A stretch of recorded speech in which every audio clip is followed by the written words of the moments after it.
represented 8% of the population. And of course, some of the officers died there in torture, including another Naval Academy graduate. So it was a show that has never been advertised for probably, you know, reasons of not honking your own horn.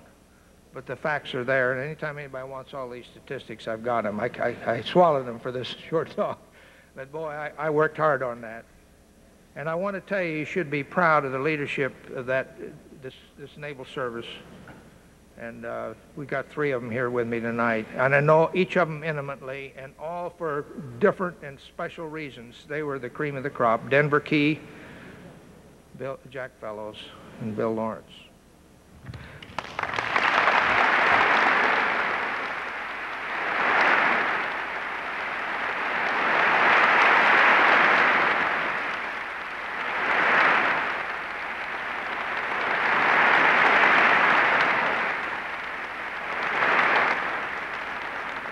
That brings up the subject, this death I mentioned, the subject of an action that epitomizes the highest virtue to some and the worst sin to others, the willful giving of one's life for a cause. That is to say, human self-sacrifice.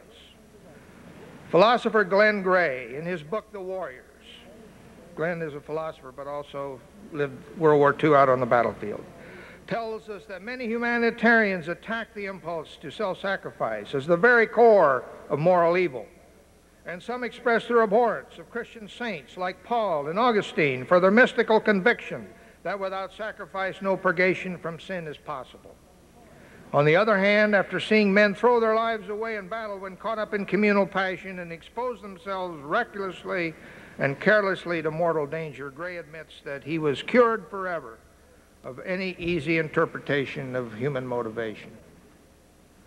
Gray, the philosopher, concludes, nothing is clearer than that men can act contrary to the alleged basic instinct of self-preservation and against all motives of self-interest and egoism.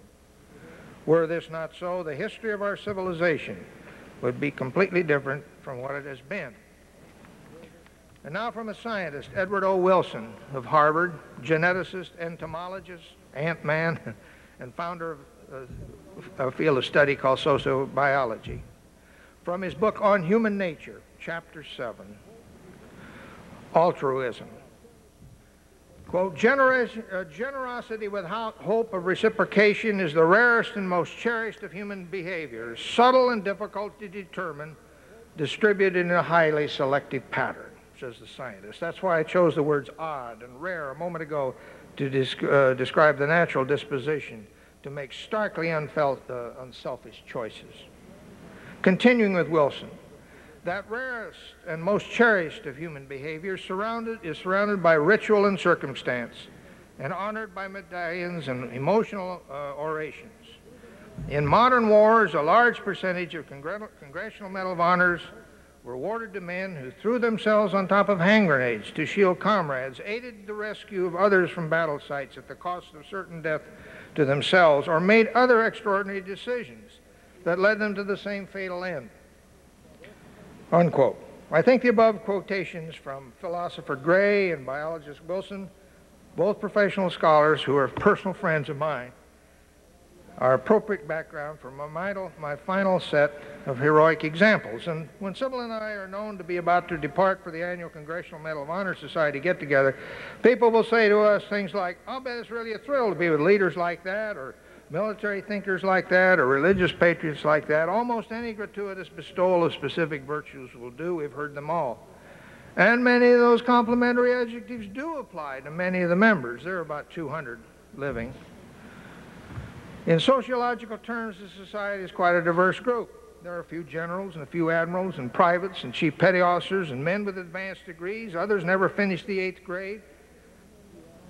Millionaires, postal letter carriers, chaplains, probably bartenders. But all of these men mix on solid common ground, not only on a first-name basis, but as true friends who take care of each other.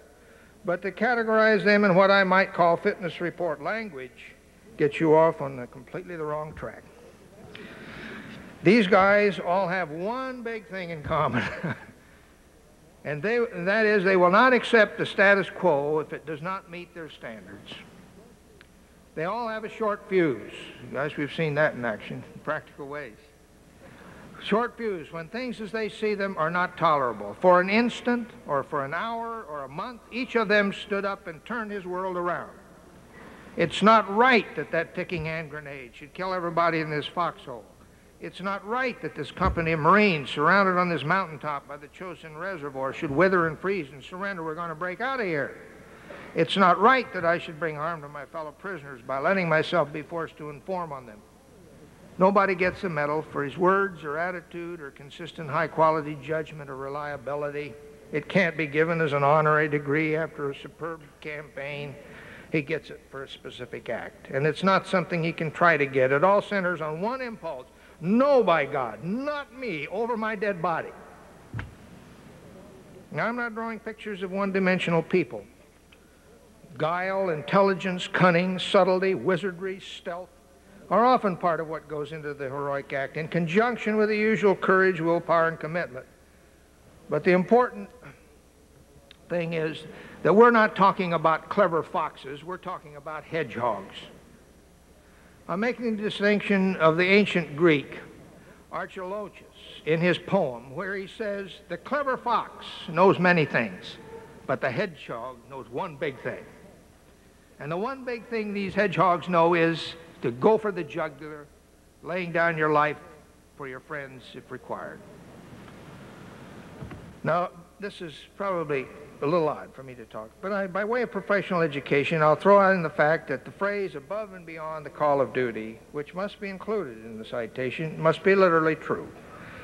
It's not just that we hear it as we hear it so often in a manner of speaking. Literally, the phrase means that the act for which the medal awarded must be beyond the concept of duty, an act the recipient could not be properly ordered to perform. There are some very prestigious medals for heroic performance of duty out there, but this one is reserved for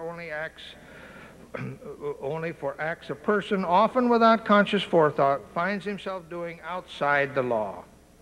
Often without outside the law, outside the rules of procedure, outside what a decent person would ever feel justified in ordering him to do.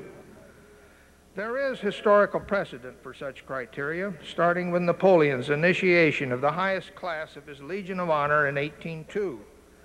And it has been the European tradition ever since to have various classes of high awards. The name does, you have to have the class to know exactly how prestigious it is, only the highest being above and beyond. The German Iron Cross and others are examples of this. Only Britain and the United States have a one class above and beyond. All these are 18th century inventions. The Victoria Cross for the Brits, started by the Queen in the Crimean War about 1855, and the Congressional Medal of Honor started by Abraham Lincoln during the Civil War in about 1862. What I might call the post-1802 criterion for military heroism is given further legitimacy by those few modern philosophers who dare to address the subject. The old Spaniard, Ortega y Gasset, has an interesting chapter on heroism in his books, Meditations on Quixote, which he wrote in 1914 while a professor of metaphysics at the University of Madrid. I like this guy. One of the things he says is a genius is a man who invents his own profession. I think that's me, and I like that. In specific terms, he goes even further than my remark about a hero being a person who once stood up and turned his world around. The heroes of Homer, writes Ortega, belong to the same world as his desires. In Don Quixote, we have, on the other hand, a man who wishes to reform reality. Such men aim at altering the course of things. They refuse to repeat the gestures that custom or tradition, even biological instinct, try to force them to make. Ortega's hero is so idealistic that he will not even tolerate reality. I like the thought, as you can tell. Maybe it's because Don Quixote, hero, came out of the mind of the man who had been where I've been, Miguel Cervantes, author of that book, as you know, bestseller only to the, second to the Bible, had been a warrior captured by his enemies, restrained in a 16th century prison not much different from mine. He was there in an Algerian prison for 6 years, tortured, attempted 6 escapes, took 6 months in the hole with cuffs and irons, and was chained in his cell. So that does something for you. As I wind this up, I want to reiterate to you, members of this Brigade of Midshipmen, soon to be fellow alums of this beloved alma mater of mine, that my idea has not been to give a pep talk, but give you a heads up. Information that every military leader should have filed away about the depth and power and mystery that pervade that precious few who are always here in this great naval service of ours, and just might wind up under your command. I don't think I have to labor the obvious. You know from common sense that you're going to have to, what you have to say, the ordinary bloke, to get him to charge will put these people in orbit. You got to have a sensitivity for this. Their understandable impulsiveness and extraordinary conscientiousness require your best and special counsel in dangerous times, and your protection against their squandering themselves on efforts that are not worthy of them. To where have I come? My heroes, from Mad Jack to Jack Broughton to the Alcatraz Gang to Congressional Medal of Honor Society to Don Quixote, all took action to try to make the world meet their standards.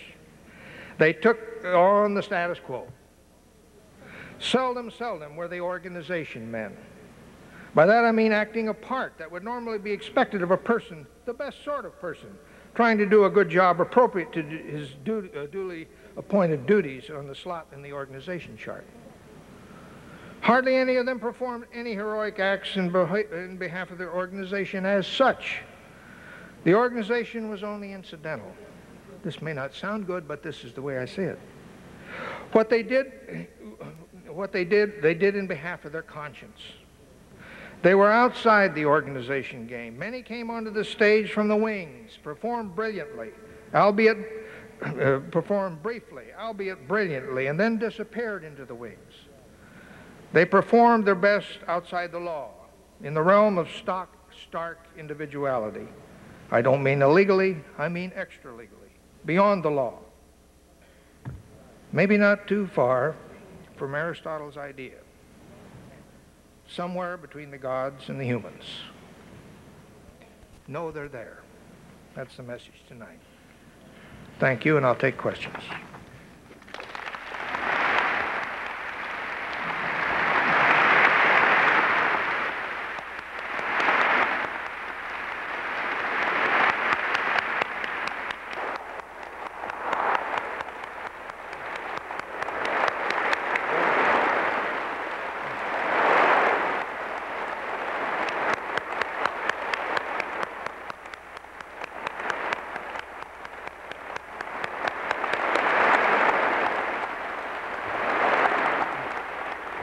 Admiral Stockdale will take questions now from the midshipmen, and so if you'll make your way to one of the microphones, we'll take questions. While he's doing that, I'm sure the midshipmen will be interested in knowing that Admiral Stockdale is a member of the class of 1947, played football at the Naval Academy, and was a member of the Forensics and Debating Society. He was, according to his classmates, what was known as a hard case. You make your own judgment on that. I must share with you a story that Admiral Holloway shared with me tonight, that when he heard, when a former commanding officer that both he and Admiral Stockdale had shared, heard that Admiral Stockdale had been shot down and taken prisoner, he said, the North Vietnamese are going to be sorry they got him. And I think you see tonight why that is the case. And now we'll take some questions from the midshipmen. We have one right back here. Go ahead. Sir, Midshipman First Class Average. Sir, as plebes in naval leadership, we read that, paraphrase, you once said, the plebe system is what helps you get through your years as a POW. Well, I've had a sponsor from the class 61, and the Deputy Don also has told us many stories about how seriously physical the plebe system was. And judging by the plebe system I undertook, do you think that the plebe system now still prepares midshipmen for this type of situation? I'm not, I'm not well informed, but it's not the viciousness of the system that gives you the impetus. It's the ability to have had some experience in being harassed and to be able to stand up under criticism.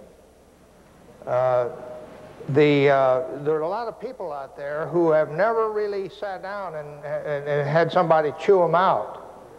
And that's a rude shock when they get in certain circumstances, and the prison is one of the worst. I lived in a cell one time, if some of you read the book, with a guy who had never, I said to him, not all need it, but I said, what you lack is a plebe year. He really could not stand to be harassed. And it was more a mental problem than a physical problem. You know, I got my papers out here. I think I don't need to look at them because I thought maybe a plebe question would come up. There's a guy named Roger Hillsman who was in the Kennedy administration. He's a West Pointer. He comes off as kind of a milquetoast guy politically, but he was a West Pointer, and he fought in some behind-the-lines operations in World War II, and he talks in this autobiography about how he didn't really like plebe year, as you might not think he would, but he said that he couldn't. He's a very, brainy guy, and he said, people say you go through plebe year so you'll obey orders, and he said, I never got the connection. But then he tells a kind of an interesting, I could read it to you, it's in this book that he recently wrote. He tells, it just pops out of it. He's wounded behind enemy lines, and for the first time he realizes that he's panicking because he's bleeding and he's surrounded, and there's these little 3 or 4 guys against a bunch of them. And then he said, I've got to control this panic. I cannot just flail. And then he said, I realized that, where'd I learn that? He said, I learned that plebe year. And he talked about some kind of drill they used to have where they had to change uniforms every 2 minutes or something. And if you really lost the balloon, you were dead. But he said, I realized that when I was there in this trench with a hole in my back and gasping for air and getting scared, I realized that the thing that saved me was that memory of that cruise box race or whatever it was. That's what we'd call them when I was here, that he used to go through. Well, that's kind of an authentic certification of it. And I don't think you can just take plebe year and take, the brawny details are so secondary to the what goes on in the person's head. People, when I was president of the Citadel, I was not opposed to physical hazing. That is really not half as dangerous to a person emotionally and in the long run as mental hazing. And so I think a little of both does you some good, but you can get a lot of good out of that mental side. Okay. Class of 94.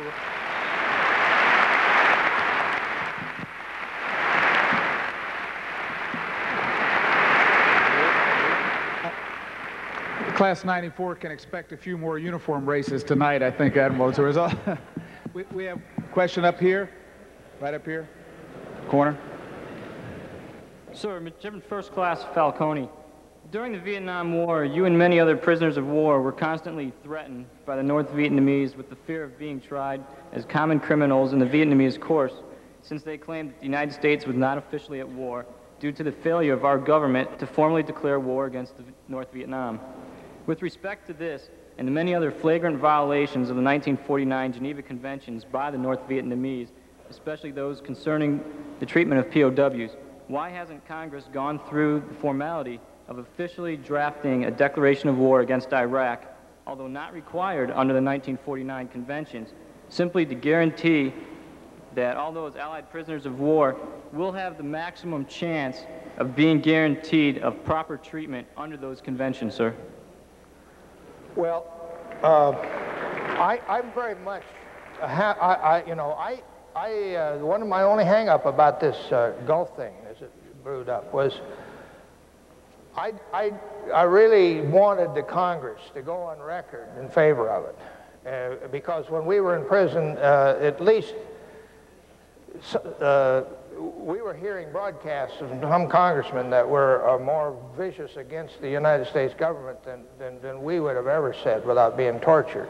So I wanted them to come aboard, and I mean, you cannot draw. I think they've done it. I think that happened. I left my what they got out of the Congress, a majority vote. It's never been, you know, laid down in any sort of constitutional terms what the ratio of the majority, what actually constitutes the right number to be. But both houses acceded to the action that the president asked, and I mean, I consider that a victory for our side. And I don't think you can go on with it. So then I think things are looking good here in America on that score. The Vietnamese, I wouldn't have believed, and as strongly as I feel after that experience about the necessity to get Congress to be a part of the decision-making process so that they can, you know, cannot dodge the issue. I'm not trying to make them feel powerful. I don't want them to wash their hands of it after we get our troops over there. But I don't really believe the Vietnamese, they had a better, more complicated rigmarole than our not declaring war for the reason they did not honor the Geneva Conventions. I'd have to go back to the books and study that. But it's a very intricate argument about a certain article. It's so intricate, it sort of reminds, Henry Kissinger once told a story about a guy that, he said, I feel like the guy that was asked a question about the Schleswig-Holstein confusion in the 18th century. The guy said, there were only 3 of us that ever understood it. One is dead, one is in a lunatic asylum, and I can't remember. And that's the way I am about that Vietnamese answer. Give me a half a day and I could bring it up. But in general, I'm not trying to put you down or make short, I think you got a good point. And we do need, I think, the soldiers, you and I and all of us servicemen, deserve the constitutional idea of the Congress being the last word on going to war. They're the closest representatives we have, and for my money, we've got it now. We didn't in Vietnam, but I think we have now. Right up here. Sir, I'm Midshipman First Class Dromsky. My question is a bit of an offshoot from Mr. Everidge's. In response to exterior political pressures, many of the indoctrination programs in the military, stemming from Parris Island all the way up to the service academies, have been fundamentally changed and softened as far as allowable physical and mental demands. Do you think that this is symptomatic of societal maturation, or is it acquiescence to a self-indulgent, softening, and self-serving society?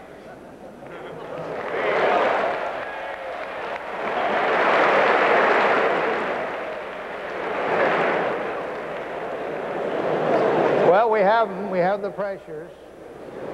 So many of these are good things. I think, I know the survival schools periodically have inroads made. The guy claims, you know, after he's out of the service that he's got a back problem that occurred, such and such a thing, and then the congressman. I think we're keeping up with them. I think the survival schools are hands-on. I'm happy that I think the Naval Academy and the other service academies are giving the plebes the right kind of an outlook on life, and it's a constant battle. But I don't see it as the end of the world. I think we're coming along. Right. Let's go back over here. Yes, sir. Midshipman 4th Class Del Grosso.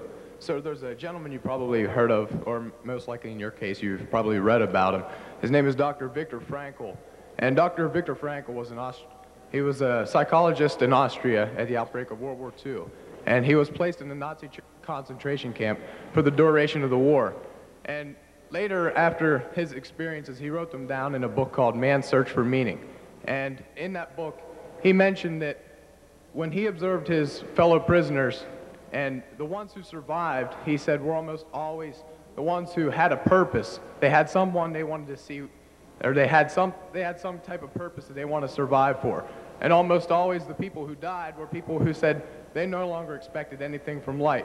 And the people who survived, which was only about 1 in 20 in Auschwitz and Dachau, he made those observations. And I was just wondering what you had to say and how, if you observed those same things in your POW experiences, and also if you could tell us how you think that power of purpose could be, we could use that through our lives here in a normal life outside POW, sir.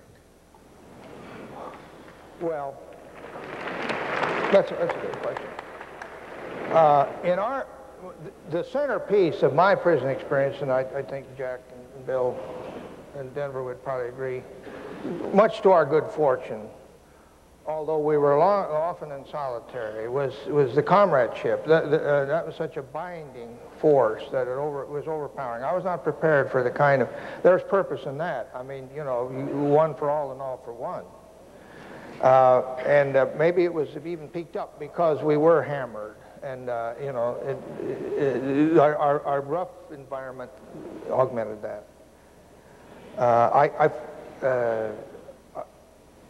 So that was the purpose. What was the highest value in prison was a frequent question of mine from the shoot-downs, and I had just kind of a spontaneous, unconscious answer, but I think it's got, the guy next door, you've got to protect him. You've got to, you know, and it sounds crazy when you're dormed up here with a whole bunch of guys where, you know, you're at each other's throats, but you get separated and get alone and you put a little barrier between you, and that's the cohesiveness that really makes life worthwhile. I don't really advocate any sort of doctrinal, you know, prescribed purposes.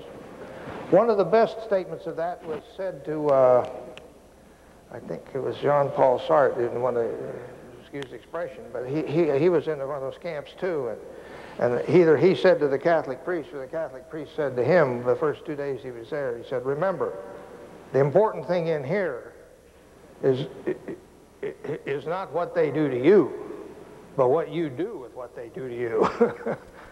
That's another purpose. Dean, you got a question over here? I'm sorry. Where am I? Right back here. Sir, Midshipman 4th Class Gray, how do you think the Iraqis' treatment of our POWs compares to your experience in Vietnam, sir? I'm just looking at a little peek. I'm looking at those 4 guys that looked like another case of the same. But that's a small sample. And they got, you know, potential for lots more devastating things. I wouldn't be so scared of being wired to a target as I would be to be out there without anybody on my side for 2 or 3 months. That's a problem. It gets to be a real problem if you're isolated for a couple of years. Who knows what they're up to? So far, the men that, you know, they made all the same, it's this kind of funny lingo, this a third world dictatorship, peace talk. You know, the peaceful this and the peaceful that. And that's the same stuff we had in Vietnam. Right up here. Sir, Midshipman 4th Class Philbeck. Sir, I know that the views of the press often change along with popular opinion, but up to this point in the Gulf War, do you feel that the media attention has helped or hindered the situation of the POWs and their position now, sir? In the Gulf? Oh, okay. I think it helped them. I think that's what, you know, there was an outrage that I think Saddam read. You know, I read in the New York Times a couple of days ago that there'd be no more broadcasts. I don't, you know, take that for what it's worth, but I